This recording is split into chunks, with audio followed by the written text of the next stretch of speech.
The Satanic Verses is a very controversial issue that's been around for centuries, and yet it doesn't seem to have the type of notoriety that other controversies have had.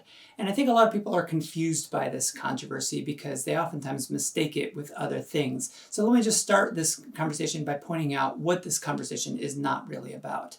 This is not a conversation about the Satanic Verses book that was written by Salman Rushdie in 1988.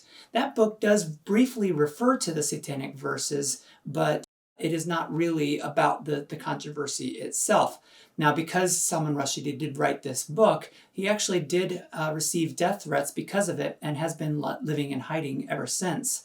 I actually don't recommend reading this book because, number one, it's not that good of a book, and number two, it actually doesn't say much about the Satanic Verses. It's a fictional story that refers to the Satanic Verses very briefly and doesn't really have much to do with the main part of the plot. But because it does allude to the Satanic Verses, it is considered to be a problem for Muslims who saw this as an issue with Salman Rushdie's writings, and therefore, the book has been banned in the Middle East. But it actually gained notoriety in places like America and Europe, where suddenly people were curious about what this book had in it that would cause people to give death threats.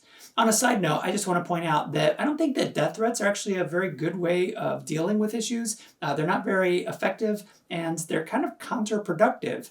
If the goal of a death threat is to persuade people from doing certain actions, then death threats don't seem to work because a whole bunch of people have received death threats, including, of course, like religious founders like Muhammad or Jesus or Zoroaster or the Buddha, and yet they continue teaching despite these death threats. And furthermore, people like Gandhi and Martin Luther King Jr. also received death threats. That doesn't mean that their message was wrong. Now, I know that in those two examples, they actually did receive assassination attempts that were effective, but it didn't stop people from caring about the message. That is, you have to deal with these issues, I think, by dealing with the substance of the argument, rather than just sort of appealing to threats of force or threats of violence to curb people's behavior. That traditionally has never worked and has nothing to do with whether or not the controversy is true or false or what else.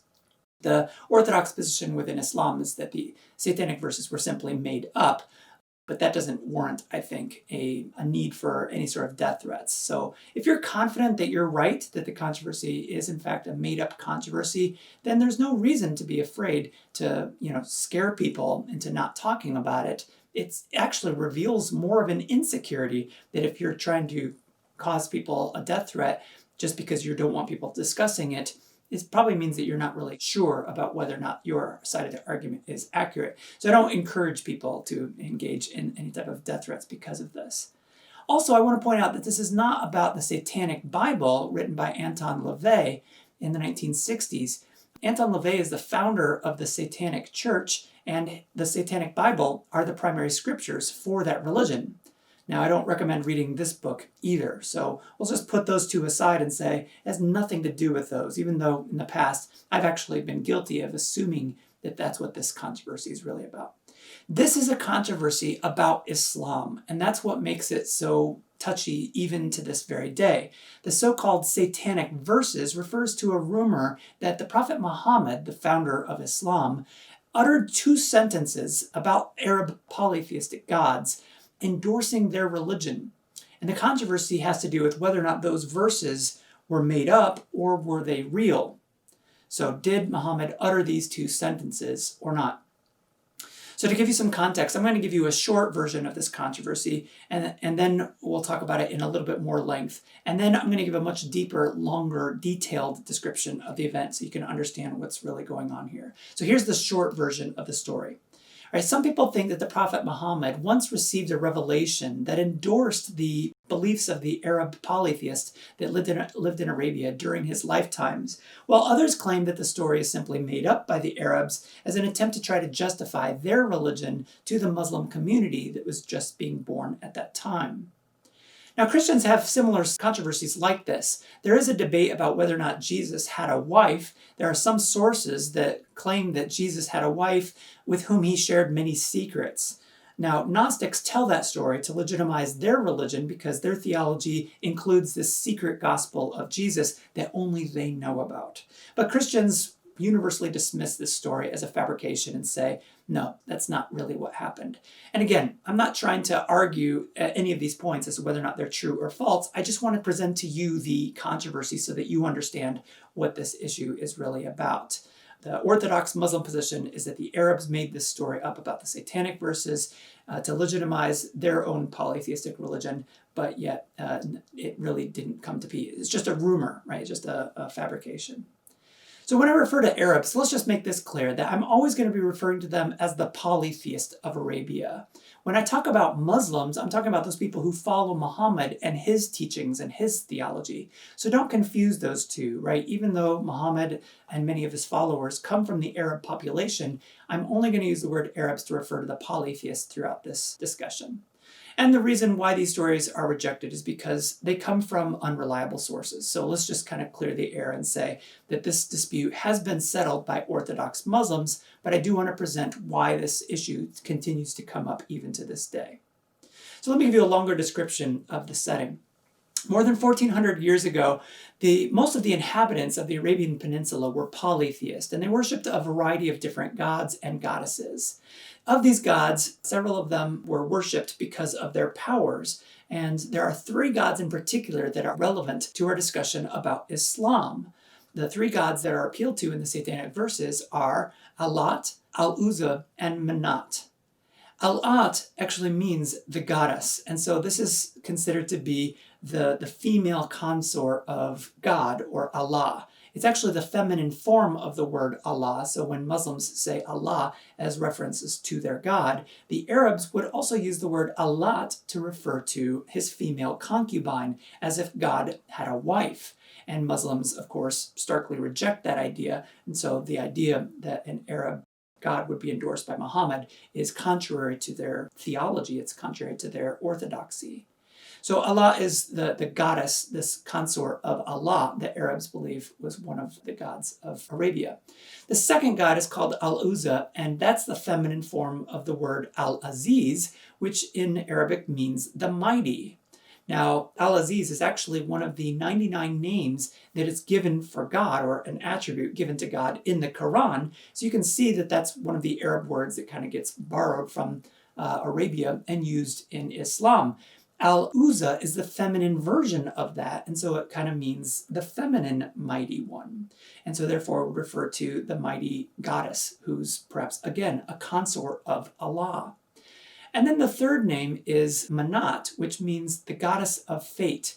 And she's actually one of the oldest gods in Arab culture. She kind of serves the same role as some of the Greek fates, if you remember reading some of the ancient Greek stories, or Shakespeare oftentimes refers to the fates in many of his plays. So you can kind of get a sense here that the fates are those female gods that kind of like determine people's destiny. They're the gods of destiny, or goddesses of destiny. And so these are the three names that are appealed to in the Satanic Verses, and that's why there is a bit of a controversy in this. Arabs would actually pray to these three goddesses for health and good fortune, for sexual potency and for long life, and from help for the other gods. So they might actually pray to these goddesses to try to get in good with the male gods who had more power and maybe more influence over the divine realm. So Arabs would worship these three goddesses more so than any of the other gods in Arabia because they had connection to all of the other gods in Arabia at that time. Meanwhile, Muhammad is actually teaching the religion that we now call Islam, and he began receiving revelations from God when he was about 40 years old and continued to receive these revelations for the next 22 years. Those revelations were later recorded in the book that's called the Quran, and they're considered to be the very words of God. But there are hadiths that are actually sayings of Muhammad that actually contain things that he said while he was alive, and they're not actually part of the Quran, but they are considered to be authoritative. So they contain many stories about Muhammad, whereas the Quran actually doesn't tell really any stories. They're just revelations of theology and praises to God and instructions for how to live. The hadiths actually tell you instances in Muhammad's life that would help you to understand. They fill in the gaps where the Quran leaves off, so kind of like bolster what the teachings of Islam are, where the Quran may not be very clear. And so there are 300,000 different hadiths that exist today, maybe as many as 1,000,000, but many of these are simply repeat verses, and there's a question as to how many of them are legitimate. 50 of these hadiths actually make reference to the Satanic Verses event. And so that's what we're going to talk about today, is the Satanic Verses events. And so you need to be aware of the difference between the hadiths in which these Satanic Verses are included, and then the Quran itself that does not refer to the Satanic event, as far as we can tell.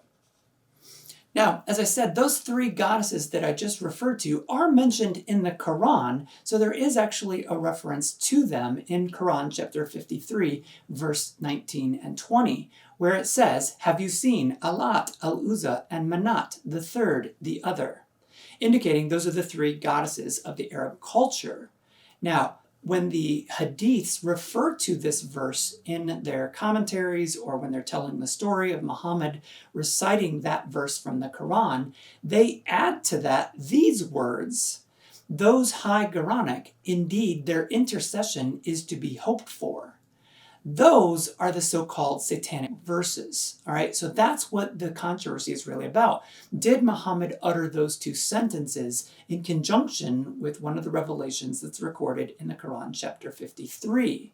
The word Quranic actually means maidens or beautiful young women, and refers to perhaps these 3 Arab goddesses, al-Lat, al-Uzza, and Manat, the high Quranic, the highest maidens. So when Muslims tell this story, they oftentimes refer to it as the story of the maidens, not the Satanic Verses. So you may have heard of it named that way. And notice that in that Satanic verse, they are praised as if they are to be prayed to. It's as if Muhammad is implying that people should pray to those 3 goddesses to get in good with Allah, perhaps, and therefore endorses their prayer or endorses worship to those goddesses. Now, the problem is that that violates Islam's teachings of strict monotheism. What makes this even worse is that it even implies that Muhammad received the revelations supposedly from God, but is actually receiving them from a demonic being, and therefore would make Muhammad's revelation seem questionable. So you can see there's a problem here. The question is, did Muhammad receive the Satanic Verses as part of a revelation or not? That's really what the question is about. Did Muhammad receive these verses or not? And there are 3 different versions of this story. So let me give you each version, and then I'll walk you through how each one of those versions applies to the situation. The first version is no, he did not receive them at all. It's completely a made-up story. That is the orthodox position for Muslims to this day. They believe that the story was simply made up by the Arabs and therefore has no bearing in reality. And that's the official position to this day. So really we shouldn't question this, because those sources that tell the Satanic Verses are not reliable, and Orthodox Muslims say, look, this is just a made-up story. However, there is another version of that that says, yes, Muhammad did receive them from God and that it's all true. And that's actually the Arab position. Now notice that Arabs are not the ones that are writing any scriptures, or we don't have any, detailed accounts of these. The Satanic Verses actually do come from Muslim scholars, but the Arabs are the ones who made up this rumor that Muhammad received these verses about the 3 goddesses and endorsed worship to them. Arabs, as you can imagine, would want that to be true. But the third version is oftentimes appealed to by scholars because of the sources that we have these Satanic Verses. They come from Muslim scholars, and they claim in many of those passages that yes, Muhammad did receive them, but not from God, but from Satan, and then later had them removed because they were considered to be illegitimate. They weren't from God, so they had to fix that revelation and delete those 2 sentences.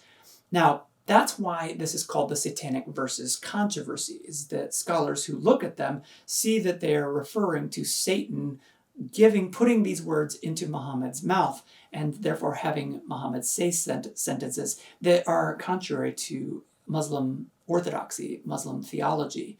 And so that's why this is such a controversial point. Why would Muslims be writing that story in such a way if they didn't think that it was true, if they thought that it was simply made up? This is where the controversy really starts to come in. So if it was a fake rumor that was made up, then why wouldn't the Muslim scholars write it as such? Why do these 50 sources that refer to the Satanic Verses actually make it sound like Muhammad did in fact say these words, and that he was being inspired to say them from a demonic being like Satan. So you can see why Muslims take issue with this story, right? The issues that are raised here is, number one, can Muhammad be so easily deceived by Satan that he would say something that was inconsistent with Islamic theology? 4 of the versions of the Satanic Versions actually indicate that Muhammad was drowsy at the time when he quoted those verses. One version actually says that he was being unmindful of what he was doing, and that's perhaps to excuse him from saying these verses so inappropriately. So if that's the case, then couldn't Muhammad have been unmindful or drowsy on other occasions? And doesn't that call into question some of the other revelations? How do we know that Satan didn't deceive Muhammad on other occasions if he did deceive him in this one occasion? So if he was deceived once, then maybe he could be deceived another time. A third issue that this raises is, was there a verse in the Quran that was later taken out? Some people believe that because these Muslim scholars recite the verses in this order, as if they're quoting from chapter, what's later called Surah 53, verses 19 and 20, was there perhaps a verse in there that was later taken out? Well, we'll address that later on, but that does raise an issue here that maybe the Quran wasn't perfect in the very beginning, that it had to be deleted or adjusted to fix it, to make it more orthodox. And a fourth issue is, how reliable are the verses in the Quran if this is true? Is it possible that Satan could have deceived him in other cases? And if Muhammad did in fact make a mistake, doesn't that imply that he's not perfect? Now, Muslims regard both Muhammad and Jesus as the only 2 perfect human beings in the world. They also regard the Quran as infallible, the words of God. And so this story would imply that Muhammad was not perfect and therefore can make mistakes. He can say things that might be wrong, and that the Quran is not infallible because perhaps it had to be changed, or perhaps one of these things that could have been in a revelation maybe came from a non-godlike source. So you can see that Muslims have a bias here. They want to make it explicitly clear that these Satanic verses were never uttered by Muhammad because they contradict some of the teachings of Islam. Orthodox Islam carries with it 2 principles as fundamental doctrines: the protection of the prophets and the Hadith methodology. The principle that states that God actively protects his messenger is the protection of the prophets principle. It says that those messengers are free from sin and free from error. And that would, of course, apply to people like Muhammad. And therefore, if God protects messengers when giving them revelations, then there shouldn't be any errors in the revelation. The Quran actually supports this principle in chapter 15, verse 9, in chapter 41, verse 42, and in the same chapter in which the alleged Satanic verses were quoted to have been in, chapter 53, verses 1 through 4. Without this principle, then there would be no guarantee of the authenticity and the integrity of the Quran. So the Quran is trying to make it clear that everything that's written in the Quran is the Word of God. It is infallible. It can't be wrong. And that very chapter is trying to make that very point. So it sounds like the Revelations are trying to indicate this principle.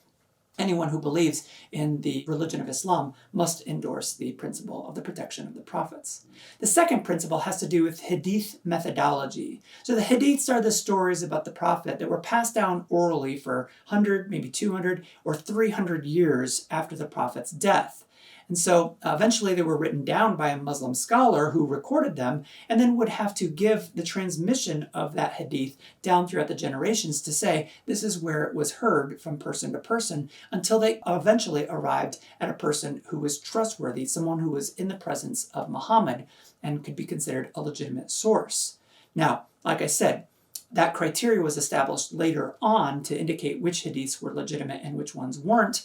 But that criteria does indicate that it has to be a faultless transmission of sayings all the way back to the person who was either there at the moment when these Satanic verses were quote unquote recited, or heard it from someone who was there, someone who was with the prophet at that time. Now, all but 50 of the hadiths contain transmissions of hadith that are untrustworthy or have broken chains or people who are just not considered to be all that honest. We'll get into some of that criteria a little bit later on, but the 50, all but one of them are considered to be bad chains of transmission, which is why they're not legitimate sources. And the one that is considered to be legitimate doesn't even actually quote the Satanic Verses. It just refers to the event and therefore doesn't really hold a whole lot of weight. Now, Shahab Ahmed argues in his book, Before Orthodoxy, the Satanic Verses in Early Islam, that it is simply not possible to accept the authority of either of these two principles and simultaneously to accept the historicity of the Satanic Verses incident. And that means that if you are a Muslim, you cannot accept the legitimacy of the event of the historical Satanic Verses being recited by Muhammad and still be a Muslim, right? Muslims have to accept the principle of the protection of the prophets, which means that Muhammad could not have been so deceived by Satan, and has to also account for the hadith methodology, meaning that the transmission of these stories needs to be legitimate. So therefore, if a person is a Muslim, they would have to give up one of these two orthodox principles in order to accept the Satanic principles. And therefore, they'd have to come up with some other criteria for why they think that the Satanic Verses may have been true or may have been historical, but that would violate Orthodox Islam. So therefore, Muslims are not allowed to endorse the historicity of the Satanic Verses. So you can see what I mean when I say that there's a Muslim bias here, right? Only Muslims endorse those two principles of hadith methodology and the protection of the prophets, and therefore the Orthodox position is to say these stories are not legitimate for those two reasons, and Muslims have to agree with that. The problem is that not everyone is a Muslim, or not everyone accepts those two criteria, and therefore people have looked at this situation in a slightly different manner. That's the Muslim bias. It's reliant upon these two presuppositions of the two Orthodox principles of Islam in order to prove that they are in fact fictitious.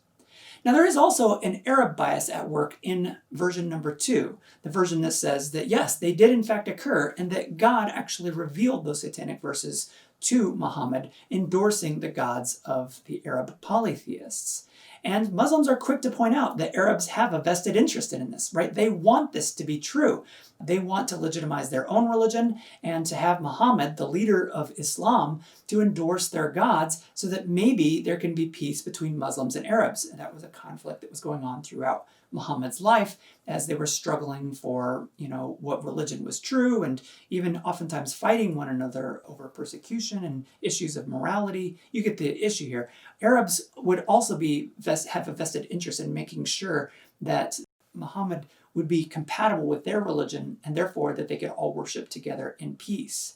In fact, I think that motivation could be applied to Muhammad as well, and the Arabs would want to attribute that to him. So notice that some of the sources actually state explicitly that Muhammad actually wanted to quote these verses in order to attract more Arabs to Islam. And so here are some of the versions of the story that illustrate that very point. In text number 10 of the Satanic Verses, it says that Muhammad desired that they, the Arabs, be rightly guided. So he wants them to understand the truth of his religion. So he's hoping that they would convert in this. In text number 2 and number 3, it actually says that Muhammad desired nothing come from him, from God, that would cause the Arabs to turn away from him. So he actually wants the Arabs, especially those who are a member of his tribe, the Quraysh, to actually join him in worshiping God. In text number 25, it indicates that Muhammad desired that God not denounce the gods of the Arab people, and therefore he was kind of hoping that maybe they could find peace with each other. And then in text number 12, it also indicates that he was greatly distressed by the persecution that he and his companions had suffered from the Arabs and by their calling him a liar. Their errant conduct saddened Muhammad, and he desired to end their persecution. because he was being attacked by the Arabs and wanted that to end. So there are references, explicit references, to say that maybe even Muhammad would have reasons to want to endorse the Arab gods. And if the Arabs did in fact make this up, then you can see that they're playing a role in version number 2. They're wanting to put these words onto Muhammad's tongue so that their religion can be endorsed, and therefore they don't have to worry about conversion or fighting or persecution from Muhammad. And so there is another quote in the longest text, the first text of the Satanic Verses, actually talks about this in great detail. I'm just going to read to you that opening part of that text so you can kind of see how many motivations are put into Muhammad's mind in this story of the Satanic Verses. So before they get to the Satanic Verses event, this is what the author says.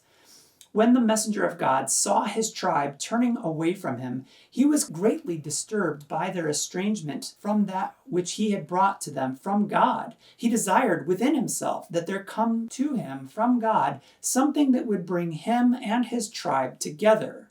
You can see he wants people to be brought together, united. Because of his love for his tribe and his concern for them, it would have pleased him if their harsh treatment of him should, in some measure, have been softened to the point that he thought to himself about it and desired it and wished for it. So you can see that there is a motivation at work here, that these texts seem to want to put that motivation into Muhammad, perhaps because that's the motivation that the Arabs shared with him. They didn't want to fight against him and his followers, and they wanted to make peace with each other.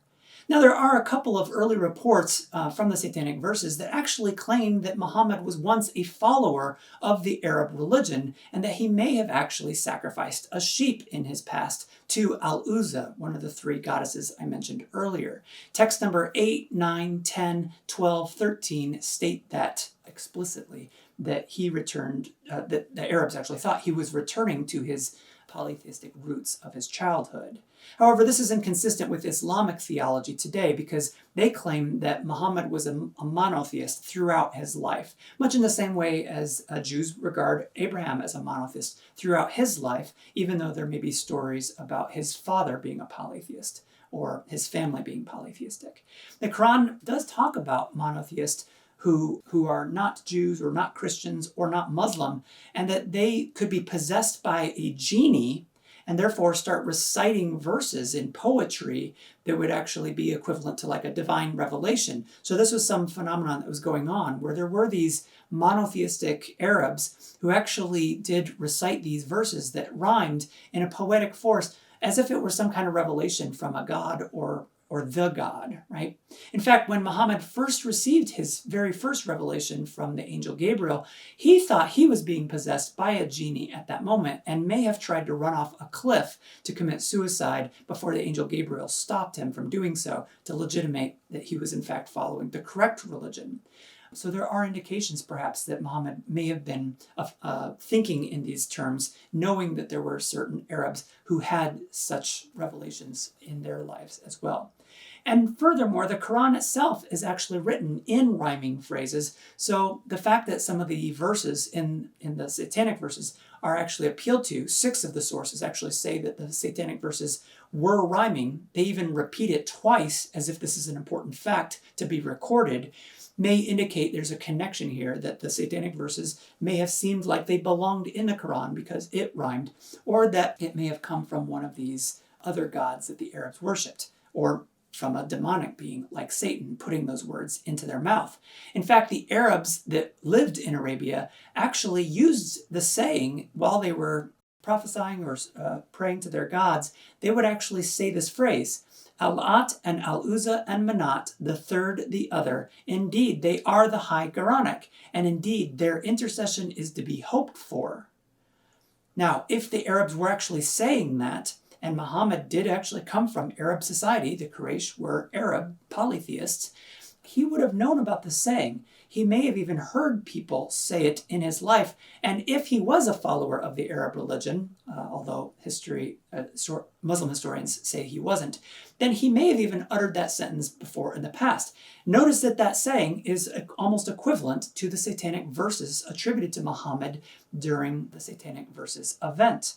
So this is what makes it kind of controversial, right? 22 of the Satanic Verses actually state that Muhammad made prayers with the Arabs immediately after reciting the Satanic passages.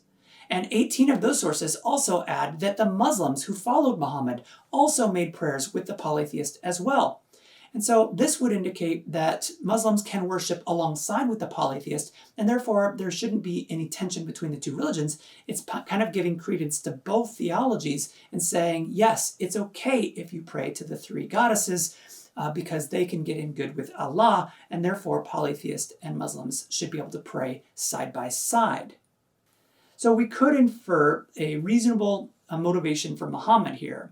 Muhammad maybe struggled with what to do with the polytheists, and he debated about whether or not to denounce their practices, whether or not to reject their worship, or whether or not they could pray next to one another, or whether or not to go to war with them. Muhammad struggles with that in the Quran, where it sometimes refers to Muhammad's struggles with the Arab people and what to do with them. The Arabs are actually portrayed in the Quran as the bad guys, just like they are in Jewish scriptures of the Old Testament. Arabs had control of the marketplace, so they were actually taking advantage of people who were poor by jacking up prices. They actually decided who was allowed to go into the Kaaba and who wasn't, and if you couldn't pay their fees, then you couldn't even go into the Kaaba to worship your gods, which prevented people from worshiping their religion, and also would control how much people would make, right? If you didn't have enough money to pay their fees, then they would persecute you or torture you or make you their slaves. So these are the types of issues that are being raised in Arabia, and Muhammad is calling them out for these injustices. They oftentimes fought each other and fought other people for religious purposes or political purposes or economic purposes. And so they began to see Muhammad and his followers as a threat as he started to call them out for some of their injustices against the poor, and they eventually placed a boycott on Muhammad's clan to try to drive him into poverty. Muslims actually were persecuted, they were tortured, they were put to death. In fact, there was even an assassination attempt on Muhammad's life, which caused him to have to leave and flee to Medina, where he lived for the last 10 years of his life. And his followers followed suit because they were being tortured as well. So the Arabs then went through their homes and looted all their stuff and tried to sell it on eBay or something, Meanwhile, Muhammad's like, hey, you're selling our stuff, we're going to try to get that stuff back. And so he tries to steal their stuff, and that provokes these wars with the Arabs that last for those last 10 years of Muhammad's life. So throughout all of that, Muhammad was struggling with finding ways to try to make peace with the Arabs. Those wars took place after the Satanic Verses event, which probably took place around 619 or so, according to these sources. I'm not saying it really happened. Therefore, he was probably looking for ways to try to make peace with them. The Quran chapter 17, verse 73 and 74 seem to allude to these struggles between Muhammad and the Arab people, where it says, their plan was to tempt you away from what we were revealing to you and to get you to substitute in our name principles that were quite different. If you had done so, then these evil people would have become your closest friends. If we hadn't given you strength, then you probably would have inclined a little toward their requests. Right, so this verse is indicating that obviously Muhammad was in fact tempted to give in to some of the requests of the Arab people, and that God was giving him strength to resist those temptations. Had he given into them, then maybe some bad things would have come of that, but God protects his prophets. Remember that first principle. Now, in reference to that particular verse, there is a commentary from Yahya Emmerich in the Quran which addresses this very issue. So I'd like to read to you that very commentary so you can see what it's talking about. Yahya Emmerich is talking about chapter 17, verse 73, and trying to give the context for what that's really about. And here's what he has to say. This passage was revealed in response to some pagans who asked the prophet to give them special treatment in exchange for their conversion to Islam. One report says that it refers to the leaders of Mecca who told the prophet that they would be more inclined to follow him if he drove away his poor underclass followers. Right? Can you imagine that? They're saying, we'll join your religion as long as you get rid of those poor people. We don't want them in our religion. Right? Now, I don't know that that's what's going on in the Satanic Verses, I think Muhammad would be very offended by that, and I don't think that would be much of a temptation. But Yahya Emmerich goes on and gives another interpretation. He says, another report says that members from the tribe of Ta'if visited the Prophet and offered conversion if he would exempt them from charity and from prayer, exempt them from having to cancel the interest owed to them, even as they could continue to charge interest toward others, and that their sacred trees would be protected and inviolate. According to this report, the Prophet was in the midst of having his secretary write this contract for the tribe when this verse was revealed, telling him not to cave in to their demands. Now that story seems to imply that Muhammad was about to actually make a contract with the Arabs saying that yes, we will exempt you from the prayer, we'll exempt you from the charity, we'll even agree not to touch your trees because they are considered to be sacred, but then God revealed this verse to him to protect him from that. So this is another case in which chapter 17 may apply. But he then gives a third one, and I think that this third interpretation of the verse, chapter 17, verse 73, might be hinting at the Satanic Verses, although he doesn't say so explicitly. Here's what Yahya Emmerich says. He says, yet a third incident attributed to this revelation is that the Quraysh asked Muhammad to alter a verse of the Quran to their liking. In desperation, he almost agreed with them, but this passage told him to stand firm and warned him to be on his guard against the subtle suggestions of those who would have him compromise. So you can see what that's trying to get at here. It sounds like they were trying to get him to alter one of the verses for their own sake, which would be why Muslims think that this Satanic Verses event never applied. The Arabs made up this story trying to get him to say the verses, and therefore he resisted that temptation. So that helps you to understand from the Muslim theology what they mean by reading their commentaries, and I encourage you to do that to understand the Quran better. So all of these cases, I think, make it clear that you could imagine a scenario in which Muhammad would want to try to make peace with these Arab people and maybe to even endorse their gods to stop the persecutions. I say imagine because it's probably not true. It didn't happen. But you can imagine it, right? Well, perhaps the Arabs imagined it too. They wanted Muhammad to accept their gods and may have actually encouraged him to do so, just as Yahya Emmerich says in his commentary on that very verse. So some Arabs may have even threatened him to do so, threatening him with warfare or violence if he didn't accept their demands. So I'm willing to bet that Muhammad was in fact tempted to end these persecutions, and several of the Satanic Verses texts, those hadiths that I referred to, at least 9 of them, actually imply that he did just that. Texts 8, 9, 10, 12, 13, 16 through 19 are all examples of that. Let me read to you one of those passages that actually does talk about this very effect. This comes from passage number 9, and I'm going to read that whole section because I think it does illustrate how these Satanic Verses are trying to cope with the questions of why Muhammad would do this. So excerpt from number 9 says this. Then, when the Quraysh saw the numbers of the Prophet's companions increasing and multiplying, they gathered their counsel, intensified their plotting, and planned to either kill the messenger of God or drive him out. They proposed to his people, that is his followers, that they, the Quraysh, kill him and then give the followers blood money in exchange. But his people refused that, and God guarded his messenger through the shelter of his clan. So they intensified their persecution of those of their sons and brothers and tribesmen who followed Muhammad in the religion of God.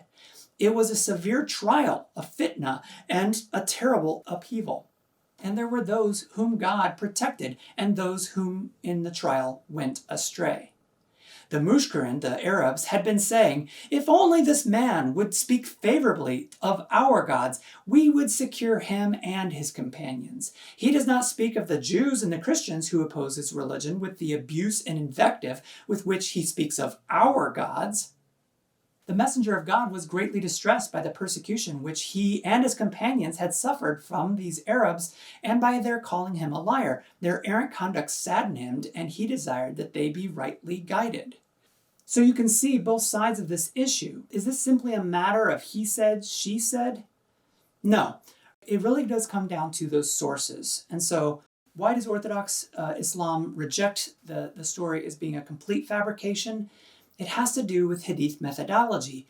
In short, all of the sources that refer to the satanic event are unreliable, much in the same way as the text about Jesus' wife are considered to be unreliable.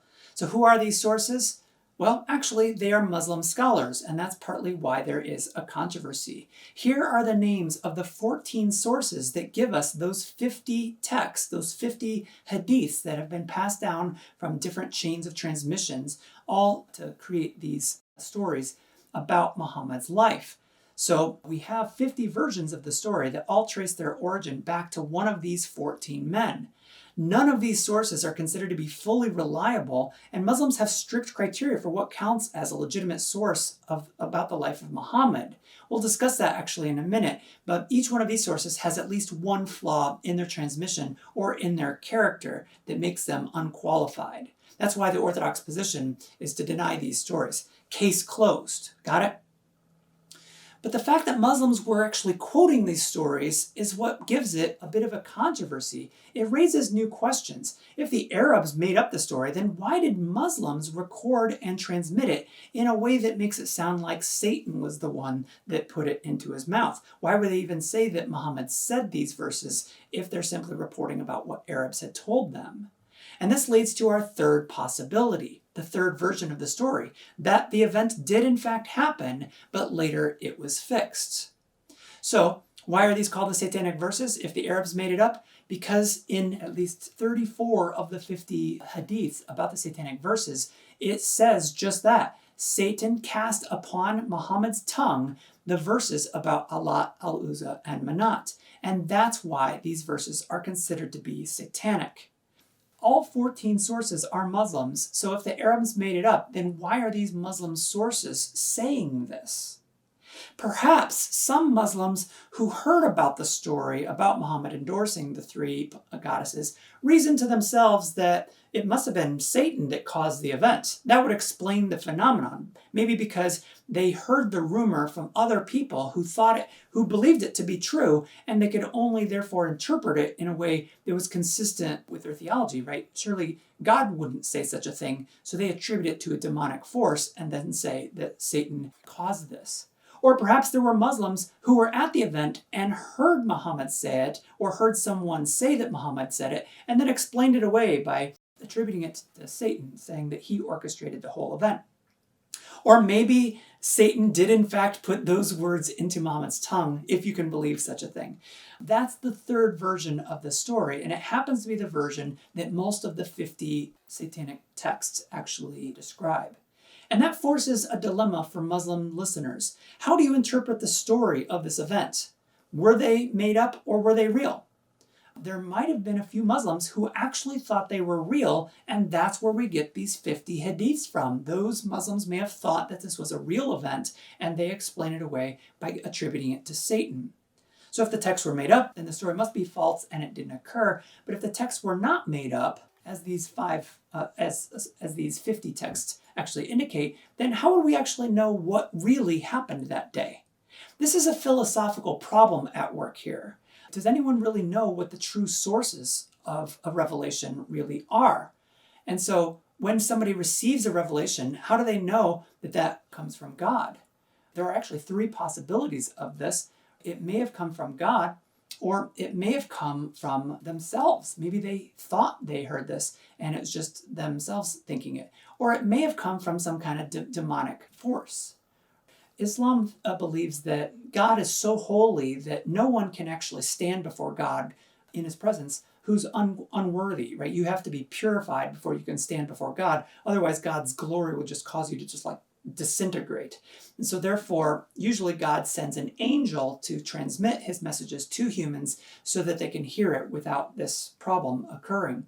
So therefore, the angel Gabriel is the one that brings these messages to Muhammad, and therefore angels are the ones that are providing these messages to the prophet Muhammad. So here's the question. How do you know if it's the angel Gabriel saying these verses to you, or Satan dressed up as an angel? And in two of those cases, or in a couple of the satanic verses, it actually does indicate that Satan was dressed as the angel Gabriel.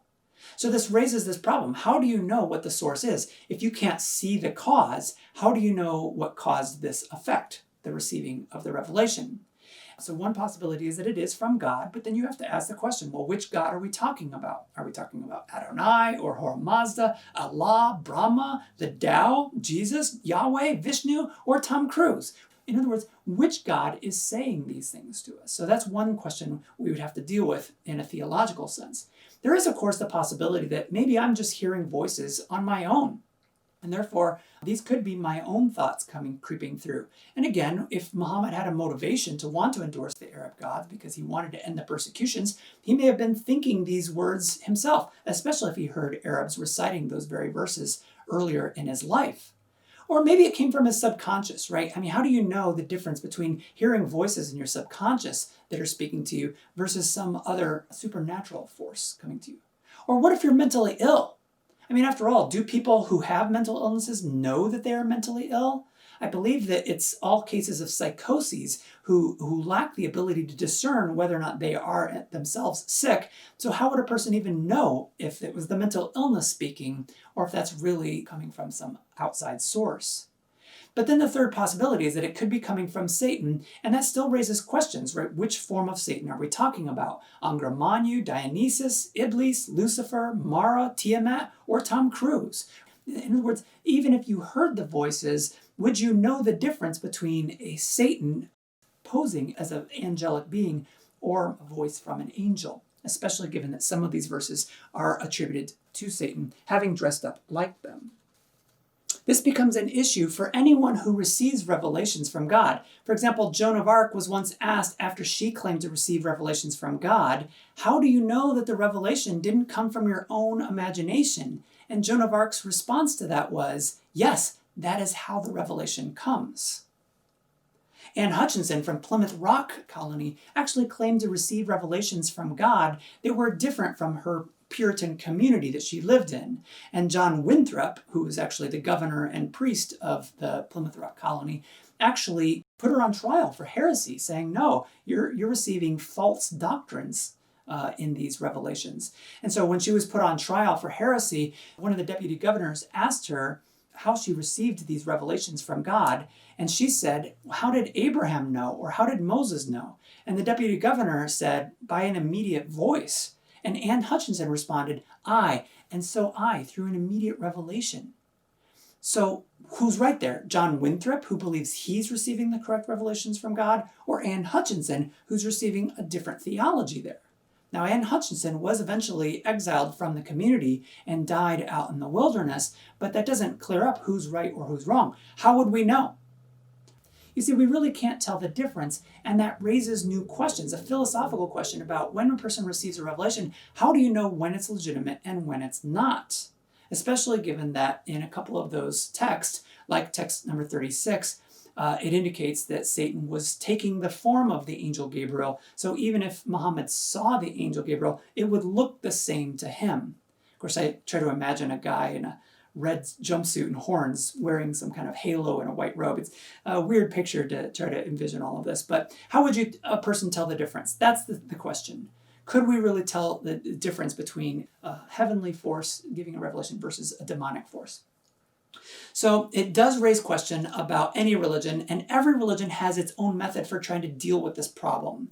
Islam deals with it specifically by talking about the hadith methodologies. The hadiths are the sayings of the Prophet Muhammad after he died, and therefore they're only considered to be authoritative if you can trace the hadith back to the Prophet himself. And so, like I said, there's over 300,000 hadiths that are in existence, but only about 27,000 of them are considered to be legitimate. That means that not all of them are considered to be legitimate. There's still 283,000 that are questionable. And some people think, that some of them are permissible, others are considered to be iffy, and still others are downright fake or just plain false. All 50 of the hadiths that record the Satanic Verses event are either iffy or just plain considered to be false. And Muslims have to sort through the hadiths to see which ones of them are considered to be legitimate and therefore real. Just as in Christianity, when Christians were trying to figure out the Council of Hippo, which books in the New Testament belonged in the New Testament, they had their own criteria that they used for establishing the books of the New Testament. So Muslims actually have different levels of reliability that they use for establishing their hadiths. There are those that are widely and diffusely transmitted. So the more copies, the better that is, because you're getting multiple sources. Just like in the 4 Gospels, there's 4 different accounts of Jesus' life to try to corroborate some of the events in Jesus' life. So it would be said in Islam that the more widely they are transmitted, the more legitimate they are considered to be. And there are those that are considered just to be sound teachings. That is, they meet all of the isnad requirements, which I'm going to show you in just a second. And then there are those that are just widely transmitted but aren't sound. And then there are those that are considered to be weak. They contain some flaws in the chain of transmission, so, they're iffy. And then there are just those that are considered to be baseless forgeries. Like I said, all 50 of the Satanic Verses hadiths are one of those last 2 levels. They're either considered to be weak or baseless forgeries. And so we need to look at the criteria for what Muslims use to establish which hadiths are reliable and which ones are unreliable and false. So the first criteria is that it has to be consistent with the Quran. It has to be orthodox. If the hadith says something that contradicts the Quran, then that hadith can't be true, because Muhammad would never say anything that contradicts one of the revelations. So that's one of the first criteria. And notice that the Satanic Verses does violate teachings within the Quran, that God protects his messengers from error. So that's pretty much a closed case right there. But when we look at the sources themselves, those people who transmit the hadiths have to be dubbed as trustworthy. They have to be well known as an honest person. They can't be known for telling lies or playing tricks on people. And the person has to be very clear about who the source was. That is, they have to have actually met the person who said it and remember their name. If they can't remember the name, that hadith is considered to be a little bit more suspect. They also have to have quoted the hadith exactly as they heard it. So if there are multiple versions of the Quran, of the hadiths that have different wording to them, then there's something suspicious about that, right? If they didn't hear it word for word, then maybe we're getting something wrong in the story, and therefore it might be considered more suspect. Also, it should be corroborated by other scholars. So the more people that you can get who say the same thing, in other words, if there are multiple sources, then that's considered to be more legitimate than those where there's only one source who says it. One guy remembers it, really? No one else heard this saying. So you might think, well, there's 50 hadith texts and all of them are traced to these 14 guys. That's a lot of people corroborating the event. But keep in mind, those guys are all considered to be untrustworthy. Or their chain of transmission is broken somewhere all the way back to the Prophet. So one of the requirements for hadith methodology is that the chain has to be unbroken all the way back to the Prophet. And as I said, 49 of those Satanic Verses texts actually do have broken chains or unreliable sources. So that's one of the issues. Christians use similar methods for determining which books go into the New Testament in the 4th century AD. And that criteria included things that are similar. They said that the book had to be ancient. The older the manuscript, the more reliable, because it takes place closer to the events in which it's written about. It also had to be apostolic, which means it had to be either written by an apostle of Jesus or derived from someone who knew him. The third requirement was that it had to be orthodox. It had to be logically consistent with all of the other Christian teachings, which were already established by the 4th century AD. So those orthodox teachings are found in, for example, the Nicene Creed, and therefore they would use that as a litmus test for which books were included in the New Testament and which books were knocked out. And then the 4th criteria that Christians used was it had to be Catholic, which means it had to be widely accepted by many different bishops and theologians as legitimate. If a lot of people agreed to it, then there was more credence given to the book. If there were a lot of people who questioned it, it was considered to be a lot more suspect. And that is why the story of Jesus' wife didn't make it into the New Testament. It was written over 100 years after Jesus' death and by someone claiming to be Peter, which makes it not apostolic because Peter couldn't have been alive 100 years after Jesus' death. So you can see the problems with this text, right? It contradicts other texts and it contradicts some of the orthodox beliefs of Christians. And so it wasn't widely accepted and therefore it didn't make it in the New Testament. Only the Gnostics accepted it as part of their scriptures, and that's what justified their theology about these secret teachings of Jesus. So you see the parallels here, right? There are a lot of things that Islam and Christianity have in common, and perhaps the scholars of Islam were using Christian theology and using some of the textual verification that was just made 200 or 300 years prior to them putting together their own criteria for what counts as a successful isnad. So all of the Satanic verses are dated within the first 300 years after Muhammad's death. So they are pretty old, and the traces do go back to one of the sources that's close to Muhammad. However, not all the sources are considered to be trustworthy. Some of them have broken chains of transmission, and a few of them don't even include any chain whatsoever, which makes them suspect to begin with. So therefore, all 50 passages are considered to be weak or baseless forgeries. Now, there are 50 versions of the story, so you might think that that gives it more credence, but keep in mind that all 14 sources of these are considered to be unreliable, so therefore they're excluded for those reasons. And some of the stories even include contradictions with themselves, and therefore if they have different details about what occurred, that raises some questions about how this all would have worked out. If 14 people gave a testimony to a police officer about what they saw in a car accident, I think the police aren't going to know what really happened, and those testimonies aren't going to be very accurate because they're telling different versions of the story. You can imagine how Hadith scholars then work, and therefore they're looking for some of these flaws to see if the Hadiths are in fact trustworthy or not. So if the report is not quoted the same way each time, it's less likely to be true. And that's true of a lot of the different hadiths about the Satanic verses. Here's a chart that I've created that shows you all of the different hadiths that contain these verses and what they have in common and what they have in difference. I'm not going to read the whole chart to you, but as I've been studying this, I've been charting out all of the things that they share in common and where there are differences as noted. Here are some of those differences that I'm going to tell you explicitly. So several of the reports quote the Satanic verses in slightly different manners. The context surrounding the Satanic verses are very different from each other. For example, in text number 25, there's a question about what Muhammad actually did desire. Text 25 says that Muhammad desired that God not denounce the gods of the Mushkirin. And in text 26, coming from the same source, it says that either Muhammad desired that God denounce the gods of the Mushkirin or that Satan denounce the gods of the Mushkirin. So which is it, right? There's even alternate versions of the same hadith, which raises question about the legitimacy of that hadith. These contradictions pose some serious questions about what was really going on there. And then there's a question about who put the words onto Muhammad's tongue. As you can see from my chart, right, there's conflicting reports as to who did it. Was it actually coming from Satan, or was it coming from Muhammad himself? Did he say it himself? Or in one of the cases, text 37 and 38, it actually attributes the Satanic verses not to Satan, but to a creature named al-Abyad.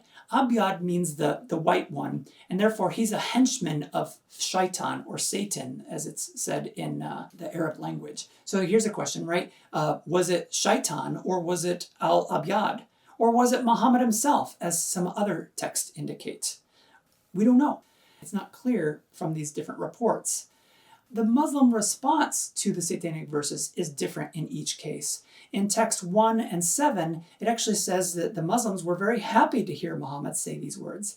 In text 8, 9, 10, and 13, they just seem to be very confused by it, but they don't react positively or negatively. And then they seem very upset by the time you get to text 19, which was written later, which might reflect more of the response that Muslims had during that time period. Maybe they were at first elated with this story, and then later on they kind of got more confused, and then later on they became very upset with it. In fact, text number 7 is the only text in which the Muslims revert back to their polytheistic ways, indicating that, remember, a lot of the followers of Muhammad were Arabs to begin with before they started following Islam. And therefore, when Muhammad quoted this, there are texts that even indicate that the Muslims themselves went back to their polytheistic ways. Even Muhammad's response changes from positive to negative. In the first text, it says that Muhammad was very elated to hear these recitations of the Satanic verses, but in most of the other texts, it explicitly says that he had a very negative response, again, indicating perhaps more of a response from the people who wrote those texts. And then there's a question about who actually corrects Muhammad after the fact, right? So in each one of the texts, it tries to make it clear that the Satanic verses needed to be erased or removed. And so in some cases, it says that the angel Gabriel corrects Muhammad. That's in versions 1, 2, 4, 22, 35, 36, 38, 40, 42, and 47. But other versions of the story actually indicate that it was God who gave the reproof, and that's text 9, 17, 18, and 19. While still others actually say that Muhammad corrected himself afterwards, and that would be text 3, 15, and 16. So you can see that it's not really clear what even happened in the event itself, and for all of these reasons, Muslims regard the stories to be simply a forgery, a fake, that they can't even get the facts straight. So why is there still a controversy? Why is there even still a debate about these verses? If the sources aren't valid and it contradicts Islamic teachings, why is this even an issue to be raised? Well, in short, not everyone agrees with the same criteria for what makes a text authentic. So you have to be a Muslim to endorse the two principles that we just discussed. And even some of the people who are scholars are Muslims who address some of these issues, claiming that in the first 100 or 200 years, from 600 to 800 CE, the acceptance of the historicity of the Satanic Verses was nearly a universal position. So says Shahib Ahmed from his book, Before Orthodoxy. He says, over the period from about 800 to 1100, rejection of the incident presents itself more regularly in the literature, and it's in this period that it seems that the number of scholars who accept and reject the incident is roughly about equal. In the third period, between 1100 and 1800, rejection of the incident becomes more established as the dominant position during the medieval era, and those who reject the incident regularly accuse those who accept it of denying the truth. That is, of the unbelief tantamount to heresy. Finally, in the period between 1800 and 2020, rejection of the incident becomes near universal to the point where, if anyone does even refer to the Satanic Verses, there are death threats that are even issued to them. So you can see the problem here. Now, the question has to do with the isnads themselves. In some of the later cases, you see that the isnads become more complete. And so there is a version, I think it's text number 41, that's considered to have a complete isnad, but it doesn't even refer to the Satanic Verses itself. It just refers to the event as if it knows that it happened, but it has a perfect isnad. And the question here is that because the criteria was established in the 3rd century of Islam, that you had to have a perfect chain of transmission? Were people simply trying to establish that? So Joseph Schacht argues, one of the scholars of Hadith literature, says that the less complete the isnad, the older it was likely to be, which means that those broken chains were probably earlier copies of the Satanic Verses, whereas the ones that come later that have the complete isnad are probably established after the criteria has been put together. So therefore, the older isnads are probably closer to the events that they were written in, but they don't have the complete chain, so they lack this criteria. And in fact, in one of the texts, text number 43, it actually says, the person who's writing the hadith down says, in my estimation, the hadith is questionable. So while he's actually giving the isnad chain of reports, and before he recites the Satanic Verses, he even says at that point that this is perhaps a questionable verse about it. In fact, this is actually one of the few texts that it doesn't say that Satan gave the verse to Muhammad. It actually says that there ran upon Muhammad's tongue, indicating that perhaps Muhammad just said it himself, which also contradicts the other versions which claim that Satan put it on his tongue. Text 41 is the only passage with a perfect isnad, but it doesn't even mention the Satanic Verses explicitly. Despite its perfect isnad, this report is never included in any of the hadith collections today. And so that raises some other questions, right? That maybe there are some hadith collections that need to be addressed by Muslim scholars, but aren't because of fear that it could influence others. And text 49 actually comes from two different sources, neither of which actually exist anymore, which means that some of the hadith collections may have been erased in the past, perhaps for this reason. In fact, Ibn Hisham admits that he omits stories from Ibn Ishaq's collection of hadiths. Why? Because it would distress certain people.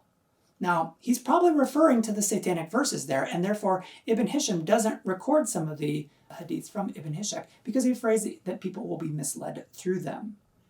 Now, Islam oftentimes criticizes Christian theology for very similar things, that they believe that perhaps the verses in the New Testament were changed or altered, or maybe didn't appear in the original text, and therefore they're not considered to be as legitimate as the Quran, but these hadiths raise questions about some of the same issues within Islam, and that's where people are really debating it. How you set the criteria will determine whether or not you think these hadiths are true or false. And there are also questions about why certain verses appear in the Quran referring to the event. So we have to ask the question, why is it that the verse in 17 actually does talk about, verse 17, right before the reference to the three goddesses, says that the prophet's vision of the angel Gabriel was never broken and it did not go wrong. That's verse 17 of chapter 53. Why does it say that? What is it trying to indicate? Is it trying to address the fact that there's a rumor? This verse seems to indicate that there was in fact a rumor that Muhammad said this verse. So we can at least legitimate that part of the story, that people thought that he had said it. And if that's the Arabs who made that up, or the Muslims who had mistakenly interpreted it as Muhammad is saying it, would indicate that there was in fact a rumor. But whether or not the real event occurred is not certain from this verse. And in that same chapter, verse 26, it says, However many angels there are in the heavens, their intercession is of no benefit, as if explicitly trying to say that the angels cannot give help with God, and therefore you can't pray to them in hopes of getting in with God. And therefore, that wouldn't make sense that the Satanic Verses would be in there, because just a few verses earlier than that would be the place where the Satanic Verses would have been quoted. So text 26 would contradict that passage, but again indicating that there was in fact a rumor that refers to intercession to the angels, as perhaps the three goddesses may have been perceived by the Muslims of that day. In Quran chapter 22, verse 52, a verse that's actually appealed to in many of the 50 hadiths about the Satanic Verses, it actually says this: "We never sent any messenger or prophet before you that didn't have Satan try to disrupt his plans when he formulated them. However, God erases whatever Satan throws in. And God will confirm his verses, for God is full of knowledge and wisdom." What is this verse really indicating? Well, it sounds like it's part of that principle we mentioned earlier. There are two takeaway lessons here. One is that every messenger is tempted by Satan, and number two, that God has the power to erase what Satan did. But why word it that way if Satan does try to disrupt people's plan, right? The protection would say that no one's actually being tempted by this, but this indicates that every messenger has been tempted by Satan to disrupt those revelations. So, could this be a reference to the Satanic Verses? Sure enough, like I said, 44 of the Satanic Verses actually include a quotation or reference to the Quran chapter 22, verse 52, which seems to indicate the wide belief that Satan was involved in the event, that as if Satan did try to throw something into the Quran and then God had to erase it. Those words seem to be a little bit suspicious. Now, we could interpret it in two ways. One is that Satan actually did cast the Satanic Verses onto Muhammad himself, or that Satan, put the idea into the minds of the Arabs in order to create the false rumor of Muhammad. It's that latter interpretation that Muslims say has to be taken, because the first interpretation contradicts Muslim orthodoxy, that Muhammad is in fact infallible. So, like I said, in 34 of the 50 texts explicitly say that Satan cast, alka is the Arabic word, the words onto Muhammad's tongue. So the majority of references interpret the event as actually needing to be corrected by Allah. In fact, 10 of those passages actually explicitly state that God removed that which Satan had cast, thus perhaps giving more legitimacy to an interpretation of the Quran chapter 22. So this is what causes modern scholars to actually question the legitimacy of verse number 1, which I quoted earlier. It is possible to interpret Quran chapter 22:52 as implying that Muhammad was so deceived by Satan, but like I said, that would be taking it out of context. Keep in mind that in the grand theology of Islam, Muhammad is considered to be sinless and inerrant, and the Quran is considered to be infallible. So it would be incorrect to interpret the Quran in this way if one is to remain logically consistent with Islamic orthodoxy. So again, we have to remember that the isnads also have broken chains, so this debate is really superfluous anyways. The interpretations of those verses shouldn't even be a question because the texts are considered to be unreliable. So in conclusion, the Satanic Verses violate Islamic standards of authenticity because they contain broken isnads, chains of transmission.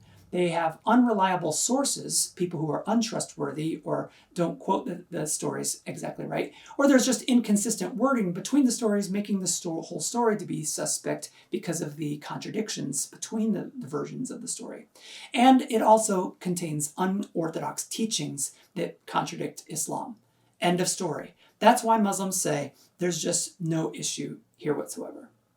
Now, I do want to just say in conclusion that this raises a problem for all people who are religious. How you adjust your filters will say a lot about what you let into the religion and what you exclude from the religion.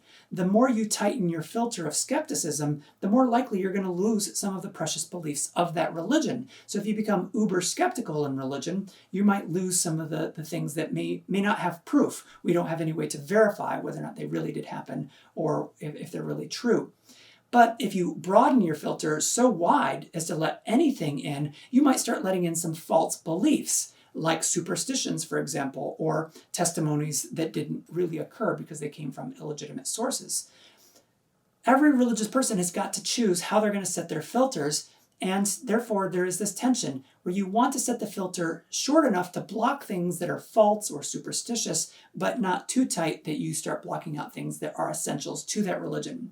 So when we're looking for criteria to establish what is true within the religions, you've got to decide where to set that criteria, and Orthodox Muslims have set the criteria as I've just mentioned it. That is what the Satanic Verses controversy is about. I hope that you understand it. If not, then I encourage you to pick up the book Before Orthodoxy, as he talks about this in a lot more detail, or pick up a commentary from the Quran that addresses those issues as well. You can do your own research from here. Take care.